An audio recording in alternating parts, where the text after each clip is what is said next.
We're living in a world today that just feels wrong, from our jobs to our schools, and for some folks even their churches. It's as if we've slipped into some kind of dystopian future where things have gone off the rails so badly that we don't recognize our world any longer. If you're like me, sometimes it makes you sit back and wonder if I'm the only one that sees these things or if you're crazy. Look, I'm guessing if you're here and you're listening to this podcast, it's because you're seeking answers. Today I have a conversation with somebody that I think will give you those answers and let you know it's just not you and that you're not crazy and that something is very, very wrong. Her name is Julie Behling. Julie is a mom and an author who served an LDS mission in Russia. After that, she attended university where she did her thesis on Christians in Soviet Russia. Julie then discovered some information that, quite frankly, is very disturbing. Julie has detailed and documented the communist infiltration into America's most trusted institutions, schools, and even our churches. Julie documents all of this in her book, Beneath Sheep's Clothing, and I can't recommend that book enough. Julie here breaks down what she saw on her mission in Russia, and then we discuss the infiltration of communist influence into America. Now, our first conversation only lasted an hour, and I was still left with a lot of questions, so she was gracious enough to come back on and do a part 2. So as soon as you're done here, head right back to the website and check out part 2. That's next on this episode of the Mormon Renegade Podcast. Because of your generosity last year, I was able to buy better audio equipment and software. I can't tell you how much it meant to me that not only did you spend your time here with me on the podcast, but also that you found enough value in what I'm doing that you donated the podcast to upgrade it. This year, I want to continue to grow. Now, I want to add video to the podcast to continue to help you, my guests, and myself connect better through the show.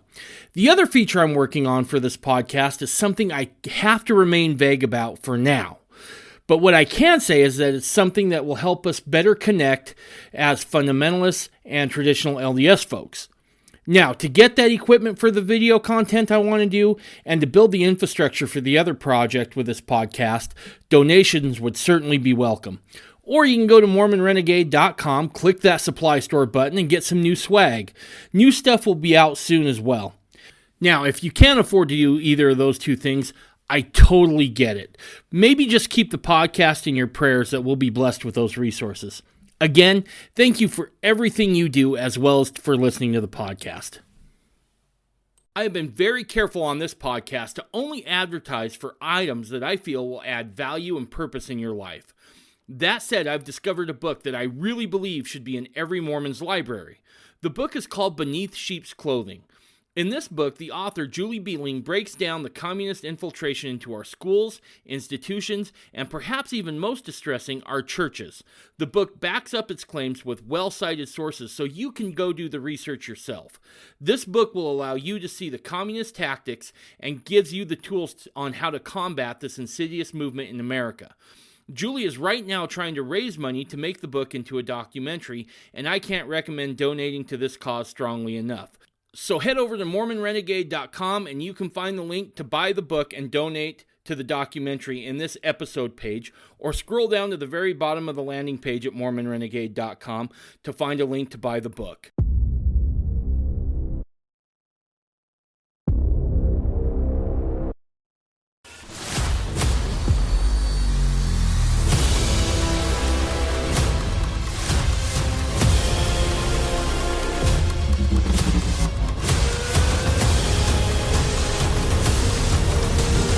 You're listening to the Mormon Renegade Podcast.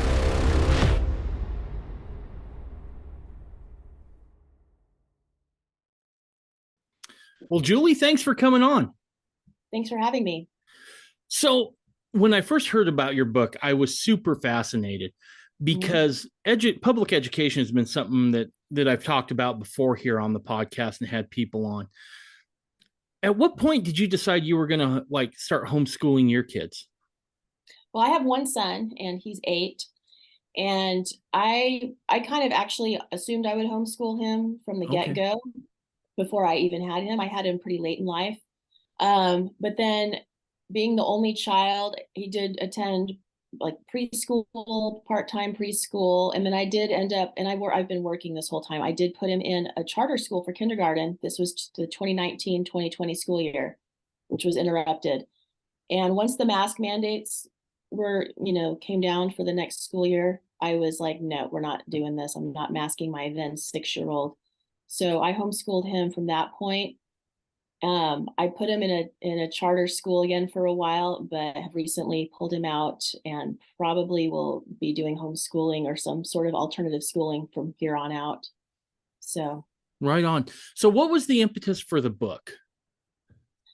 Oh, okay. Well, my book, Beneath Sheep's Clothing, that's a kind of a long answer to that question. I served an LDS mission in Russia in the late 90s and was there, pretty just a few years after the collapse of the Soviet Union. So I really got up close and personal with post-communist life in Russia.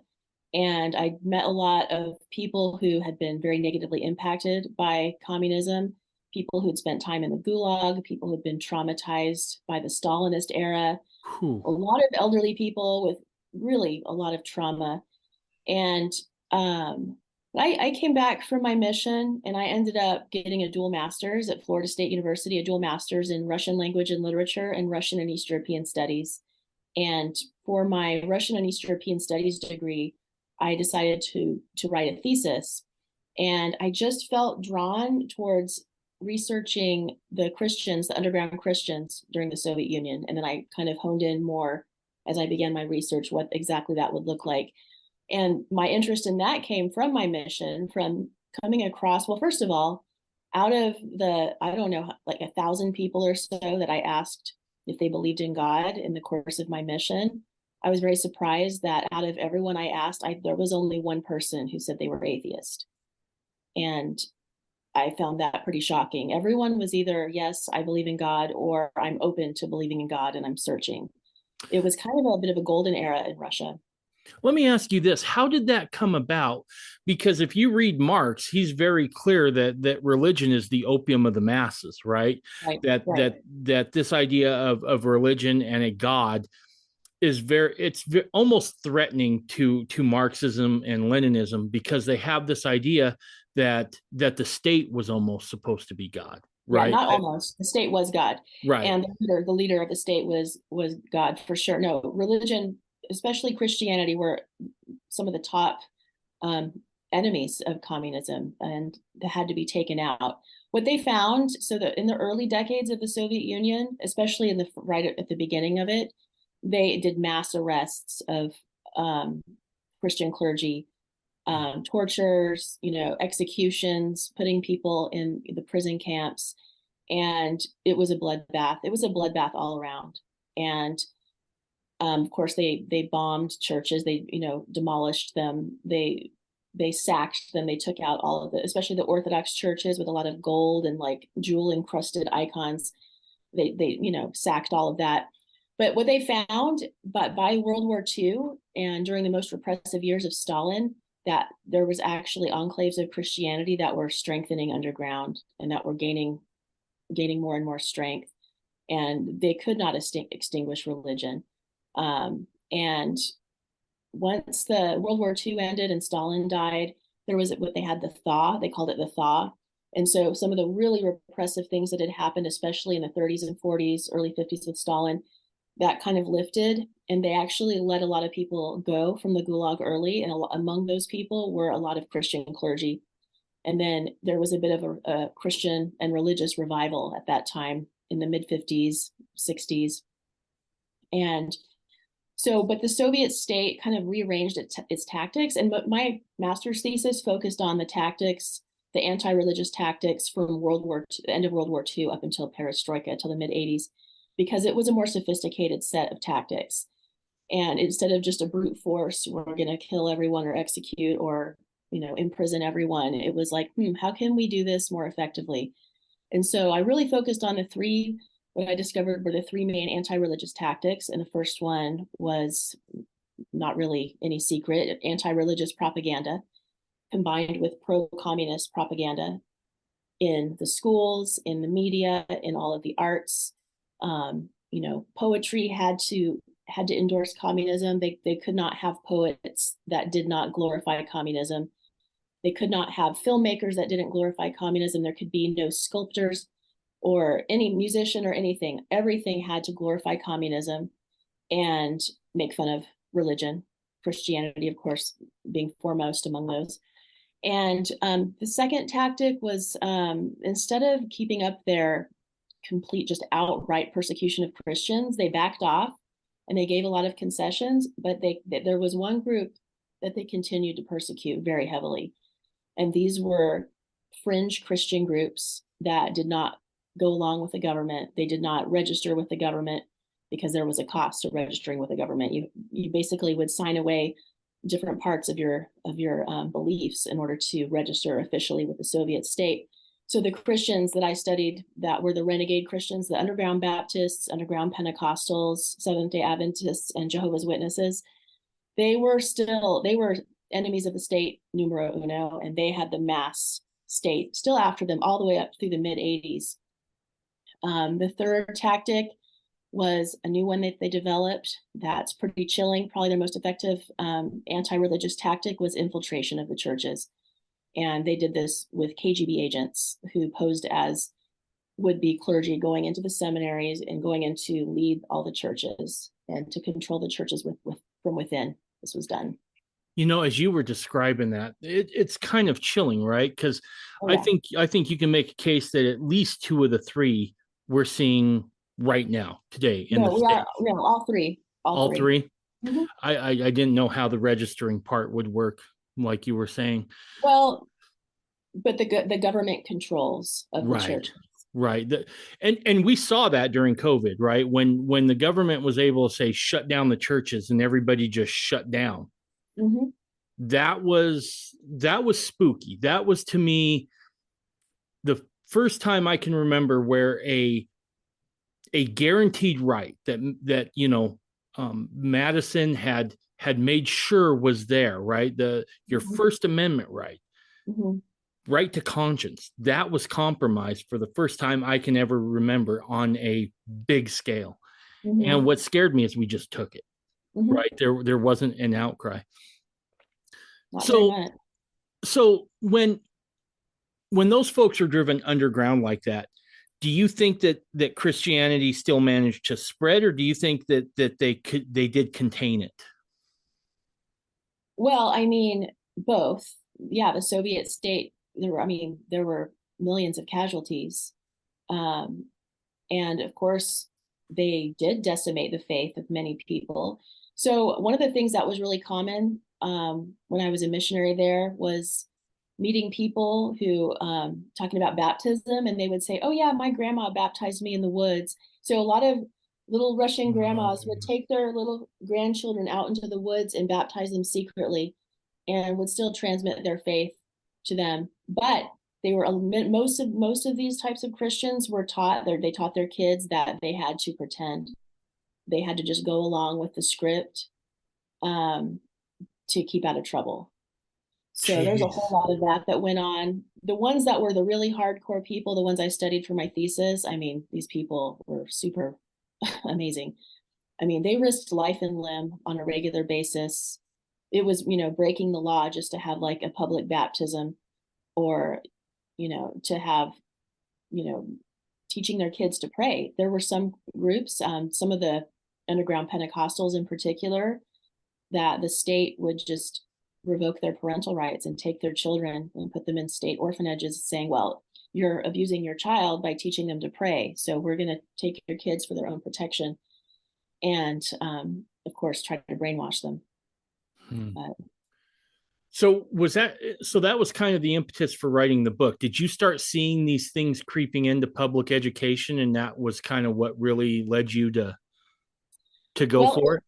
It didn't start with public education. I wrote most of this book. Well, the first part of my book, again, Beneath Sheep's Clothing is the name of it. The subtitle is The Communist Takeover of Culture in the USSR and Parallels in Today's America. I didn't have my son. I had actually written most of this book before I even had my son. So I was not really focused on the education part of it. That came later. What actually caught my attention, interestingly enough, was in 2008. when the FLDS had El Dorado Ranch raided by the government Hmm. and had their children taken without due process. Yeah. That was like oh, this looks just like what the Soviets did to the Pentecostals. Yeah. And then I started looking more deeply, and um, I'm not a fan of Warren Jeffs, and from what you said earlier, you're not such a big fan of his either. But there's definitely some issues there. But that doesn't mean the government can just go in and just take over and not go through the proper legal channels and the proper due process and everything. So I started looking more deeply, and I found all three of the tactics, the anti-religious tactics that I studied in my thesis. I saw them not just like a little bit, but like I saw it was just, yeah, it was bad. And it only Holy got cow. worse. It only got worse the more time has gone on. It's gotten exponentially worse, especially with well, it's gotten exponentially worse. We haven't seen the government come against another church since 2008 in the same way that was big on the news, but I predict that we will, if there are churches and groups of Christians who defy the government. I predict that we will see such things increase. That is so spooky. And you're right as far as the FLDS. And what's interesting is that if you look at the history of the FLDS, Mm-hmm. and I hope I'm getting the name right. I might be wrong, but I believe the man's name was Leroy Johnson. I might be wrong, but he was the original leader of the FLDS church. And this was back in like the 40s and the 50s. And for all intents and purposes, he was a pretty decent guy, right? He wasn't rearranging families, he wasn't doing anything like that. And so what you have is once the Short Creek raids started to happen, it forced those people underground. And Yes. whenever you force a people into the shadows, you set them up for one of two things. One is constant distrust Yeah. and maybe turn them a little bit militant, which didn't necessarily happen this time, Right. or you set them up to become victims of a tyrant. Absolutely. And that's what the Short Creek raids really did, because it allowed the Jeff's family to come in there, starting with Warren's dad, to Yeah. come in there and say, look, they really are after you. So Right. you listen to me, and I'm going to keep you safe. And when that happens, it's brutal. It's Yeah. absolutely brutal. Anytime you force a church, a people, a subculture into the shadows, one of two things is going to happen every time. Yeah. I agree. Absolutely. And so I find it's interesting that the government creates the problem essentially, and then Mm-hmm. has to try to fix the problem. Only they once again just violate all sorts of constitutional rights Mm-hmm. in getting it done. Mm-hmm. The other big example of the government going after a fringe religious organization, which is even worse than the 2008 one, was the Branch Davidians of Yep. Waco, 1993. And I was graduating from high school. I was like in my final month of high school when that happened. And so I just believed whatever I saw in the news. But when I delved into that, I would say out of everything I researched, the treatment of the Branch Davidians and what happened there, we don't know everything, but what we do know is horrific. It is absolutely one of the worst things I've ever researched. And I was probably, I'm guessing I was a sophomore in high school when that was going down. Mm-hmm. And what I remember most is I kept asking the question, well, what did they do wrong? Right. Right? What was it that was going on that caused the government to show up in the first place? I was young, but and I wasn't raised Mormon of any stripe, so I was a troublemaker. So I understood you could get away with a lot as long as you weren't raising eyebrows, right? So I was always like, what was it that those folks did that caused the eyebrows to raise? And I've heard things like they were amassing weapons or something like that. But it seems to be a pretty weak argument to show up with the amount of force that they did. Yeah. And you can correct me here, but I'm going to say this: both Ruby Ridge and the Branch Davidian debacle happened under the same administration, the same party. And you got to ask them, what's that? I think Ruby Ridge. So Was the Ruby Branch Ridge Bush? Davidian, I think it was because the Branch Davidian Okay. Clinton had just been inaugurated like the month before, like month and a half before the raid on the Branch Davidians. So Ruby Ridge must have happened before that, but it was the same it was the same ATF Right. leadership. Then, and from what I've researched, under Clinton, they did get additional funding, and they kind of wanted to show the new president, this was only part of the puzzle, that they were going to be doing a lot of great things protecting America, and so they needed to put on a big show to even lobby for more funding. That's one aspect of it, but there's other clues that I can't prove, but there's other clues that, let's just say that Bill and Hillary Clinton may have been putting this show on to try to scare religious organizations into compliance. There's evidence for that. I can't prove it, but there's evidence for it. And not just them, other players in the government as well. So as you researched your book and you started to put the pieces together, mm-hmm. how far along that revolutionary road are we? The thing is, nobody knows exactly how things are going to unfold.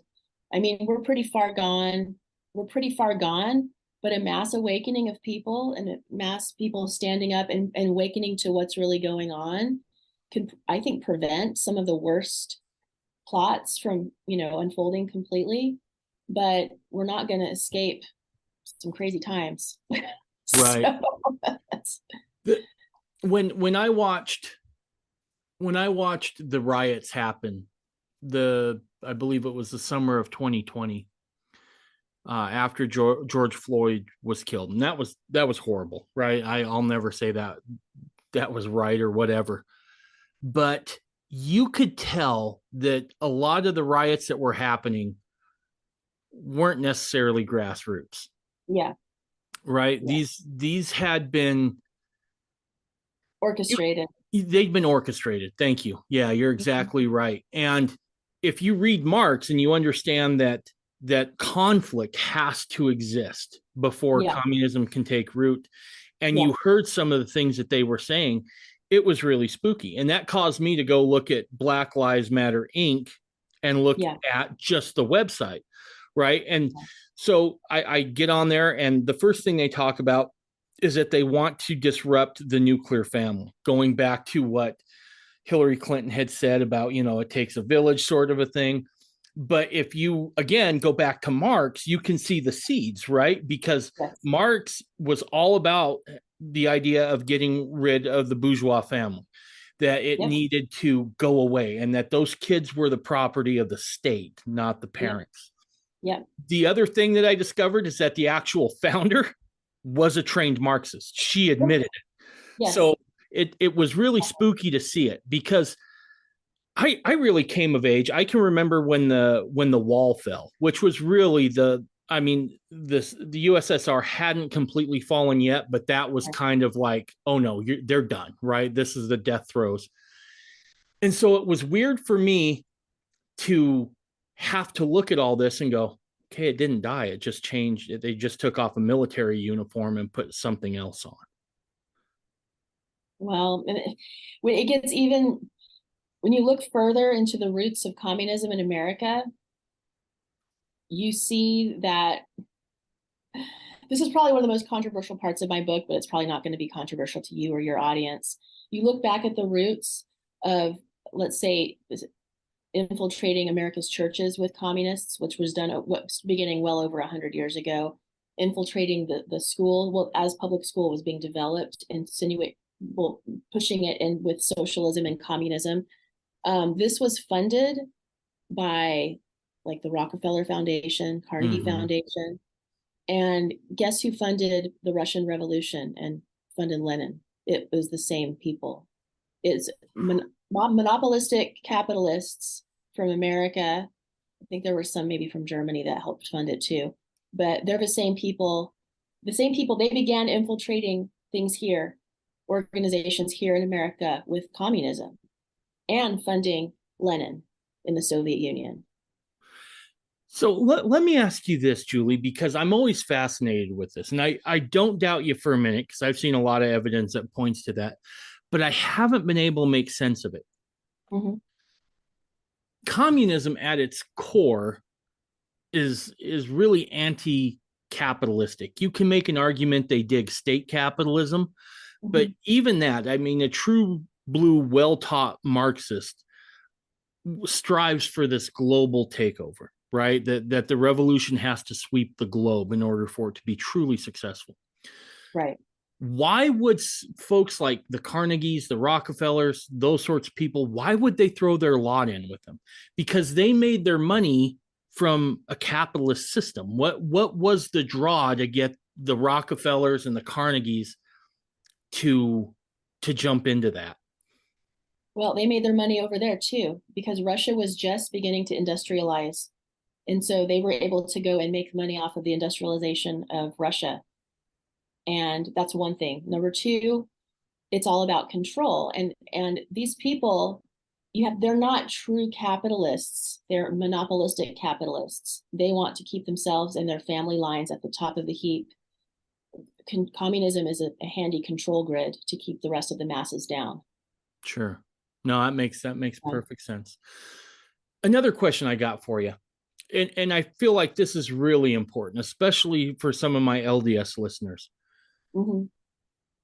How, when you talk about infiltrating the churches, right? Mm-hmm. And I think we can see that, right, with the church that like Barack Obama attended and Oprah Winfrey attended, where Jeremiah Wright, I believe his name is. Yes. You can go Google him and find all sorts of just horrible things he said. Yeah. When you say infiltrate, are you talking about they actively place, for lack of a better word, operatives in the pews, or are they banking on this idea of culture, re-educating the younger generation, and then the younger generation unknowingly does the infiltrating in the churches for those in power? All of the above, and infiltrating at the top leadership levels.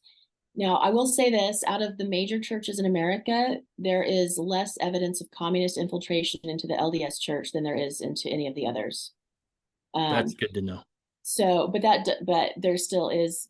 More recently, it's getting problematic. But so when I'm talking infiltration of America's churches, what I mean is that on paper, it's all there, the evidence that by mid-century, mid-20th century, upwards of half of America's mainline Christian churches were infiltrated at the top.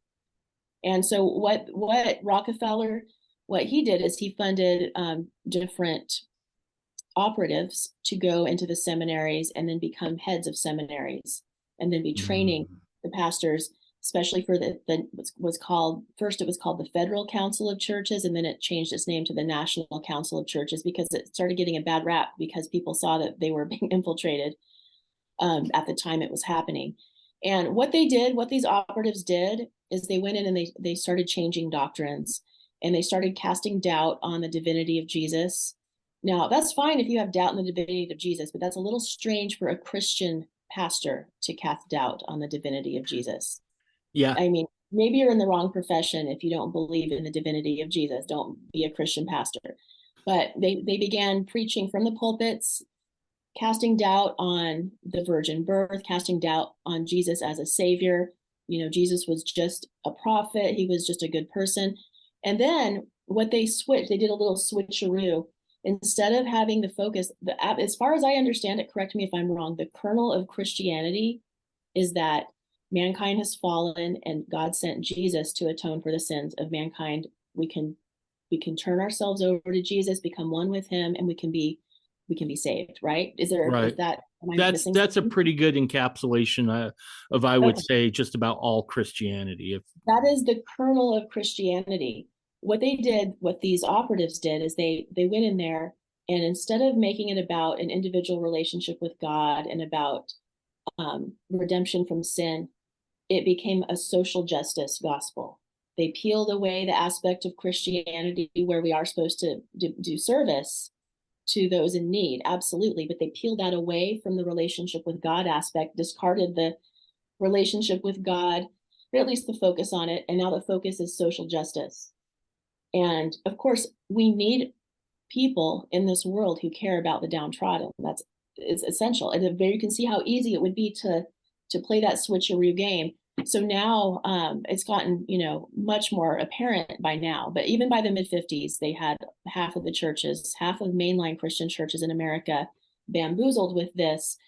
And then even by the 60s, you'd see the National Council of Churches putting out pamphlets for teenagers, trying to strip away at the principle of chastity and encouraging teenagers that it's okay to go and play around and see what you like.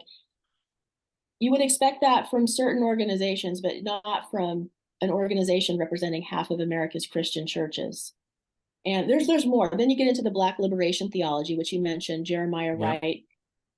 Liberation theology, that's how communism spread in Latin America, in like Colombia and those different places. They used Catholic priests. They trained Catholic priests to be Marxist operatives, to go in and rally up the peasantry to turn against, and of course the peasants in Latin America were highly oppressed. It's not hard to find oppressed people in the history of the world. So it's very brilliant, Marx's whole plan. Find some oppressed people, rile them up to anger against their oppressor, and get them to tear down society. Then the Marxists will come in and take power. And then, everyone gets to still be oppressed. Yay. But liberation theology in Latin America came out just a little before Black liberation theology. And all the evidence points to Black liberation theology in America being a KGB operation. And what's really interesting, and I haven't seen anyone mention this anywhere, I've discovered this in my research, that the guy who founded, he's credited with founding Black liberation theology, which for anyone who's not familiar, it puts this, it was before wokeism became big, but it puts the plight of Black people being oppressed and white people being the oppressors at the heart of the Christian message. It's like this marriage between Christianity and a struggle for preeminence, or just a struggle for to reduce oppression amongst Black people. You can see how they could be tricked, because obviously Black people have been oppressed throughout history in America. Anyways, but the man who was credited with founding Black liberation theology, Reverend Cone, he says that it was this white couple, Boyack, I can't remember their first names. Their last names were Boyack, that they were this head of this Methodist seminary in like Iowa or someplace where he was studying, and they gave him the idea and they encouraged him to come up with this new theory. Well, I looked into this couple, and I have to look at their names really quick. Oops. No, you're good. Guess where they came after they I think they're KGB operatives. Guess after they got this guy to come up with Black liberation theology to infiltrate the Christian churches for so many of Black Americans, they came to Salt Lake City, Utah, and they became movers and shakers in the Christian realm, not the LDS, but the Christian societies in Salt Lake City. And in fact, they became high up in Westminster College. Wow. In Salt Lake. One of them was the dean of students. They're both passed away. One of them was the dean of admissions or something. And anyways, they won all these awards for their work. And how much do you want to bet they were tearing down aspects of true Christianity in Salt Lake and promoting Marxism instead? Yeah, I don't know that full story. I don't doubt it for a minute. And going back to the whole social justice thing. Yeah. I remember when that started to really, when I first caught wind of this, I want to say it was probably midway through Obama's second term, and it became a buzzword, right? Social justice. And you start peeling back the layers, especially within a religious context, because at first, from a religious context, you're like, well, I guess I can see that to a degree, right? We do, as Christians, we are commissioned to go and relieve the suffering of others. Yeah. So I can see that. But then what got me is it moved from a salvation comes to a person based on a relationship between you and deity, in this case, Christ, right? Where you would be like, I accept him as my savior. I'm going to throw all, I'm going to rely on his atonement. And it became more of this quasi spiritualistic, pardon the expression, bastardization between organized religion and a communist effort, because there was this idea of we can't be saved unless we're all saved. And in order to get there, we have to do certain things within the churches, almost like what you'd see on a national communistic front. It was really spooky when I started putting those pieces together. Yeah. So today we don't see as much, you said, in the LDS church, which I am so glad for. Do you think that that's maybe an outgrowth of, I was sitting here thinking about it. One is that I can't think of another religion that claims the founding documents of the United States, things like the Declaration, the Constitution, the Bill of Rights, were divinely inspired. Mm-hmm. I mean, darn near scripture. Right. And then the other is that you had the administration of Ezra Taft Benson during the, right. What was it, late 70s, early 80s, if I'm not mistaken, as the, that was before my time as being a Mormon. So I'm trying up until the early 90s. Early 90s. Okay, thank you.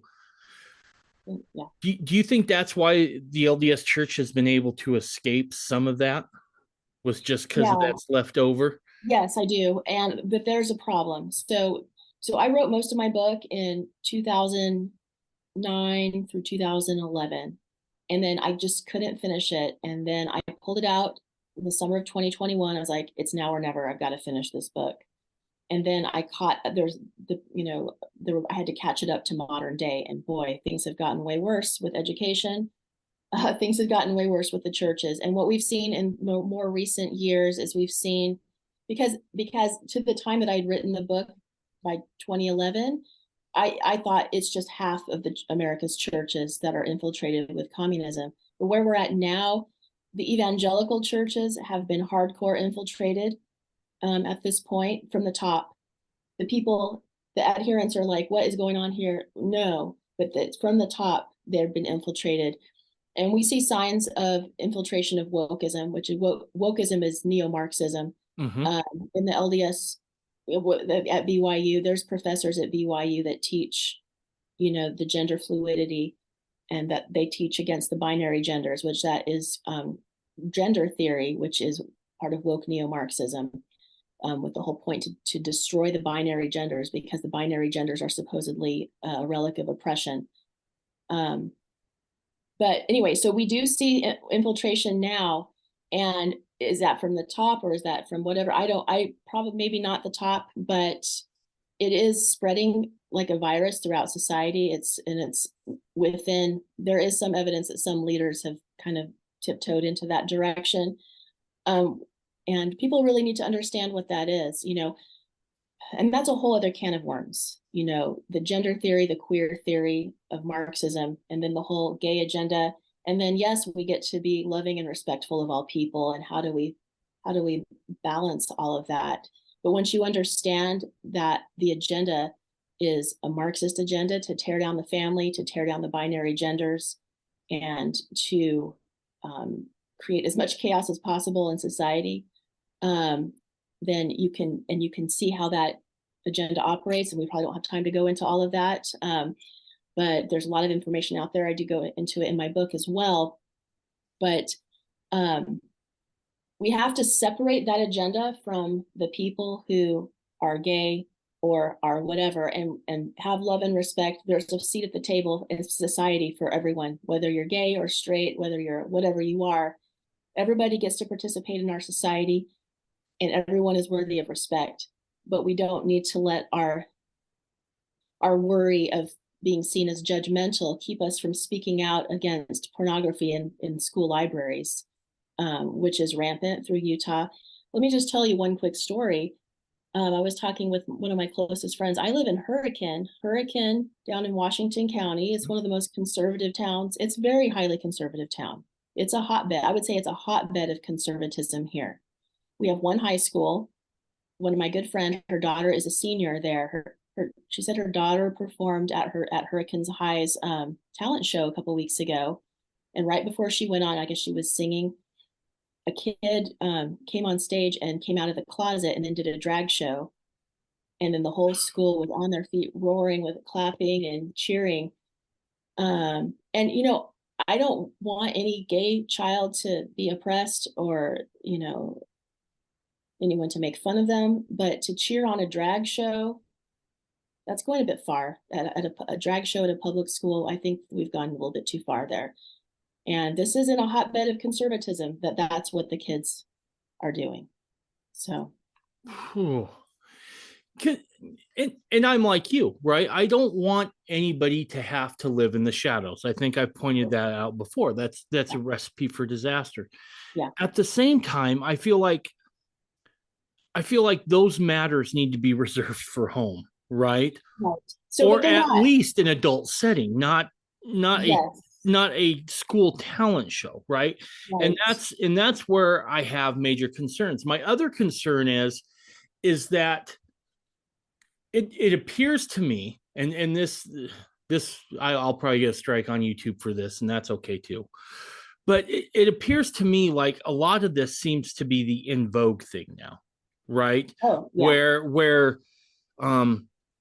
kids are saying that they're trans or whatever. Yeah.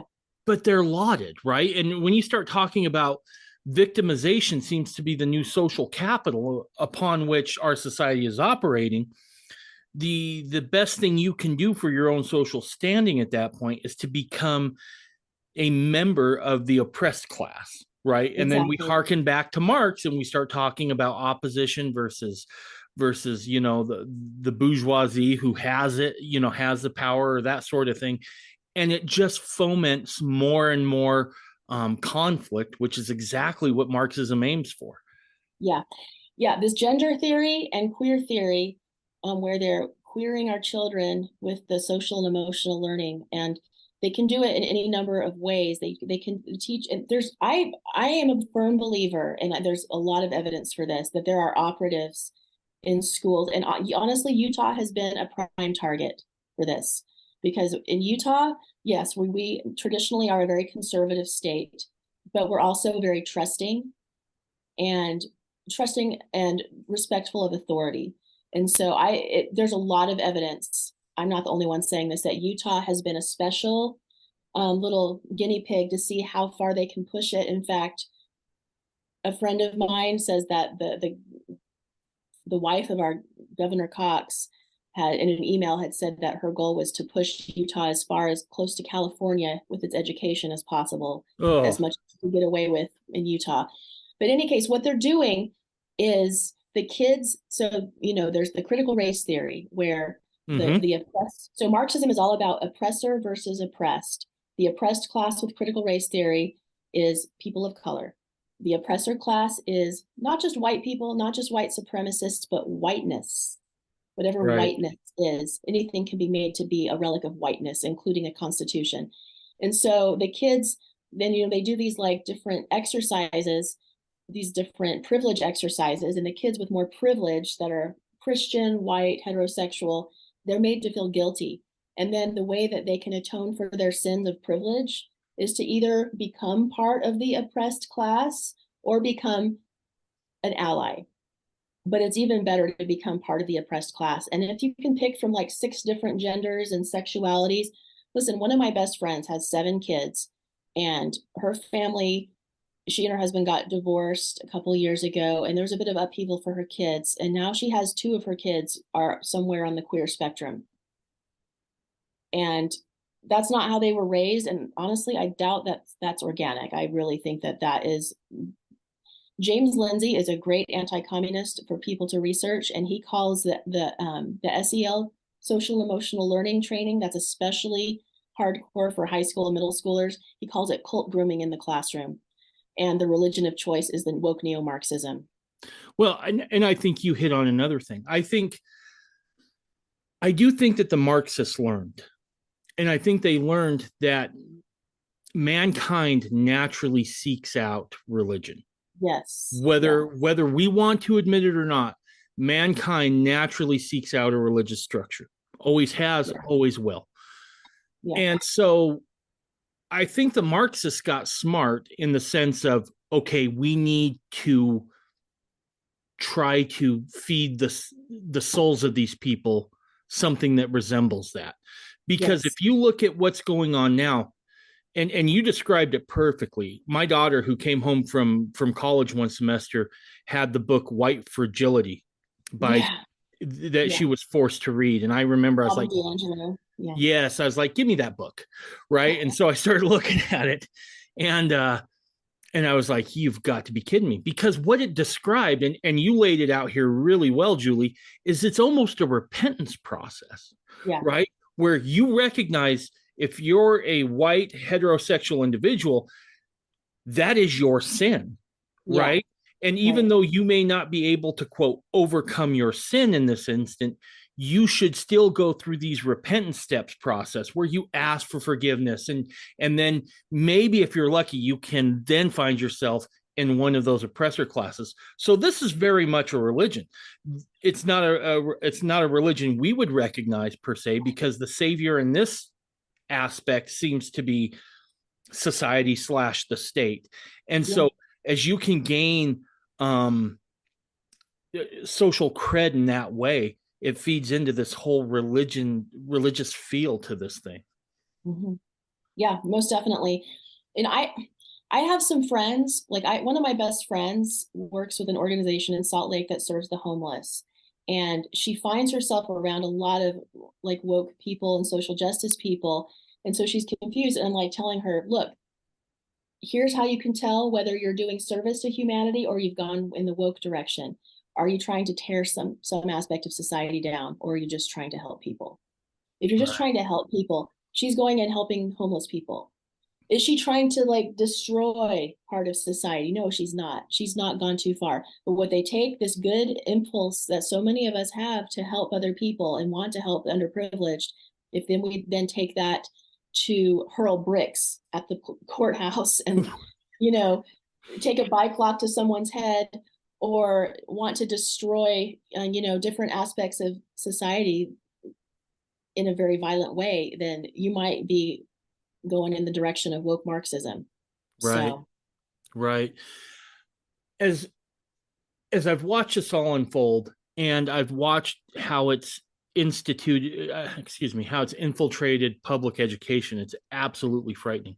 yeah. So I've said this before on the podcast.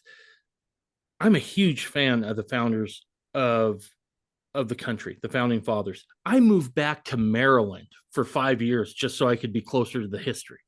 Wow.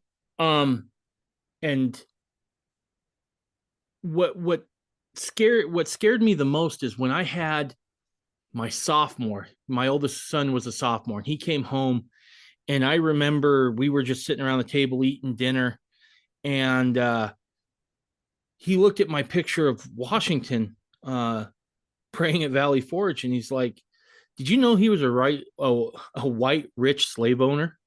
And I just kind of dropped my fork. I'm like, "Where the hell did you hear that? And why in my house are you saying that?" And I mean, we had long conversations just to try to get that removed, because You program him. they absolutely did. And when I see how well they've done it, my fear is that what they did to the founders in education, they're now doing to Mormonism in particular now, right? Because there's this Yeah. new movement within Mormonism where it's like, well, there's certain parts of Mormonism that's redefining who Joseph Smith was, and then out and outright calling Brigham Young an usurper and those sorts of things. And it's Mhm. really the same tactic that they used with the founders, right, of the country, is that if you can discredit the founder or the early progenitor, I guess, of that idea, you can discredit the idea. And Yeah. so what they did with the founders, I think, is now underway Yeah. across Mormonism spectrum, right?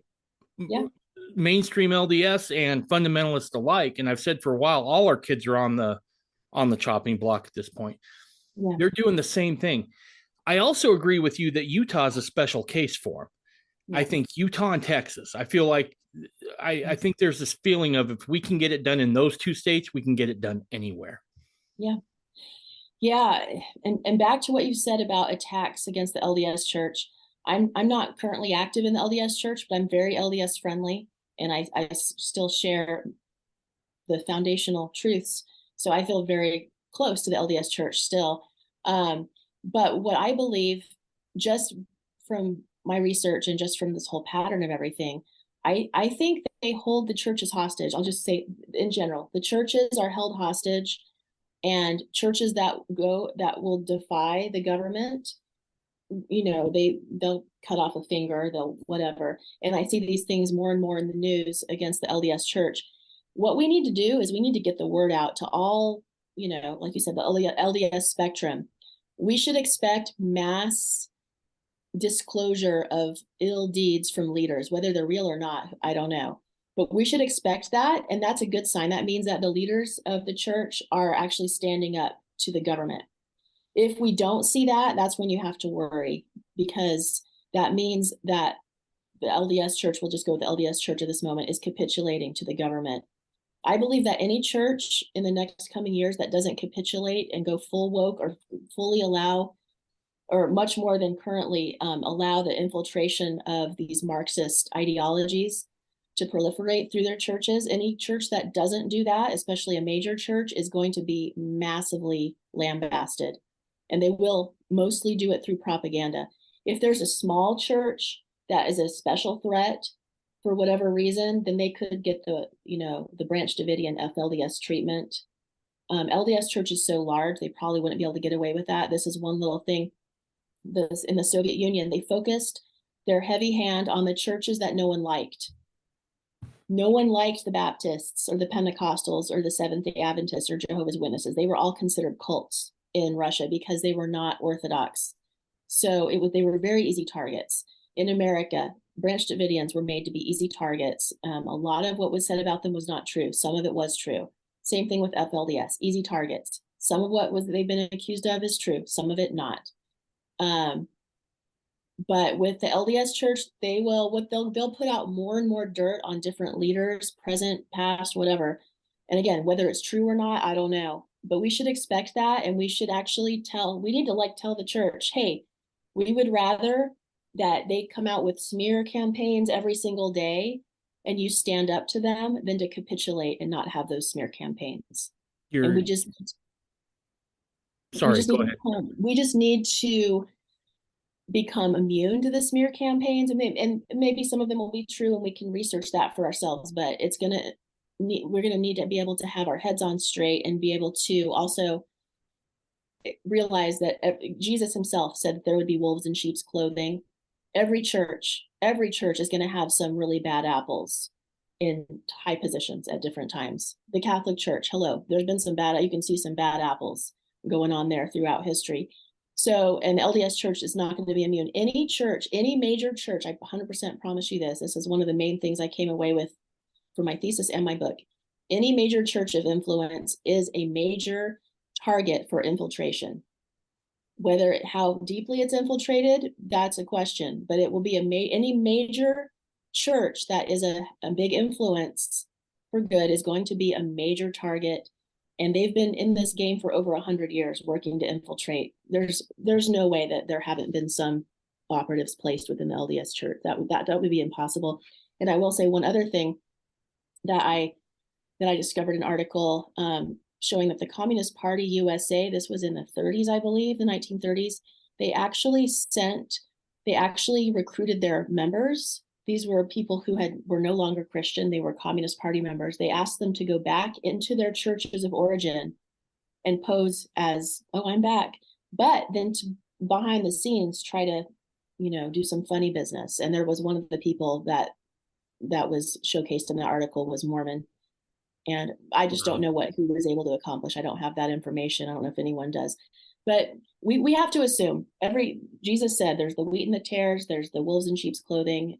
Every church is going to be infiltrated, and We just have to look for the signs of that and just keep our heads on straight. And we need to have our focus, our relationship with God first and foremost, and not in any one person or body of people that we call leaders. Sure. Great stuff. Okay. I know we said we had to keep this to an hour today. So real quick, let's plug the book again and tell people where they can find it. Sure. You can grab my book, Beneath Sheep's Clothing. Again, the communist takeover of culture in the USSR and parallels in today's America. It's on Amazon. You can also go to my website, beneathsheepsclothing.com. I do have where you can get the first couple chapters of the book for free. I also am in the end stages of putting together 3 homeschool lessons for parents, whether you homeschool or not. These are for teenagers. And it's all the information that is crucial, that I believe is crucial for teens to understand about freedom and tyranny. The first lesson is available for free on my website right now. It's called Why Does Freedom Matter? The second one is the anatomy of tyranny, and it goes through in some of the main ways that you can tell that there's a tyranny, censorship, different things like that. The third one is the ideology of wokeism. It's a 2-part lesson. I'm still hammering out a few little details on that. And then the last thing, I'm actually working with a documentary filmmaker, and we're making a documentary with this content on my book. That's awesome. Yeah, the trailer of the documentary, he's working on it, and then we'll be doing fundraising. If there's anyone who wants to contribute or knows someone who might want to help fund a work like this, it's really a wake-up call to America's Christians, America's parents with kids in school, and just patriots in general. You can shoot me an email at beneathsheepsclothing@gmail.com, and we're going to be hopefully getting this documentary completed this year. That's awesome. I will. I'll put that information in the episode page notes, and people can go there and definitely donate to it, because I feel like it's worth it. All right, Julie, anything else you want to say in conclusion? Yeah, I do. I want to say one more thing. When I wrote my master's thesis, the biggest takeaway I looked at the different tactics of the different Christians and different religious organizations and how their survival tactics and which ones were most associated with success and failure of those groups. And what I discovered, the underground Pentecostals were the most successful, and they were also the most decentralized. The churches that had more highly centralized leadership, once those leadership was infiltrated, like the Seventh-day Adventists that I studied, they were very highly centralized. And once the top leadership was breached, it was game over for them. But with the Pentecostals, their philosophy was what they called the priesthood of the believer, that individuals could connect with God to know what their calling was, their function within the church and just in society. And they encouraged people to, you feel called to go preach in this city? Go for it. You feel called to do this? Great. So the centralized leaders were much less prominent. The people were more empowered to have that connection with God, and therefore, when they would have different leaders of the church would be arrested, the church would function just as normal. It didn't impact things all that much. So I would really, I really feel that's an important message for Christians in America today and the world over, is that it's our connection with God and knowing our own function. What is it that we're here to do? That is first and foremost, and we don't need to sit around and wait for any leader of any church, to tell us everything to do. That's perfect. That's awesome. Julie, let's do this again. Okay, sure. So I really liked it. All right, everybody. We'll talk to you next time. Hang out for just a few minutes too here, Julie. Okay.